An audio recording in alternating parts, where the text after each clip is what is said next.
Welcome to the banker lamp. Please enjoy the video.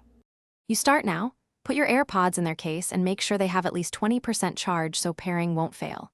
Open the case and hold it within 1 to 2 feet of your device. Proximity speeds discovery.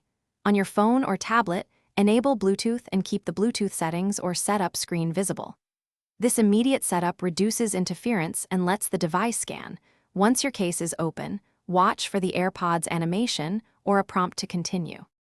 Once the case is open and your device is scanning, press and hold the setup button on the back of the case for about 5 seconds until the LED flashes white. That tells you the AirPods are in pairing mode. Make sure your device's Bluetooth list refreshes. If it doesn't appear automatically, tap refresh or rescan. When you see AirPods appear, tap to connect.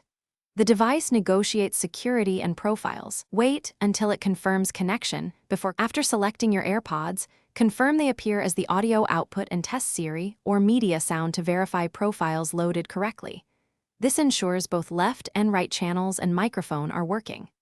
If pairing fails, close the case, wait 10 seconds, reopen and retry. For stubborn issues, reset by holding the setup button about 15 seconds until the LED flashes amber then white, then repeat pairing. If problems persist, move away from other Bluetooth devices and try again. Interference is a common culprit. Thanks for watching. If this was helpful, leave a like and consider subscribing. See you next time.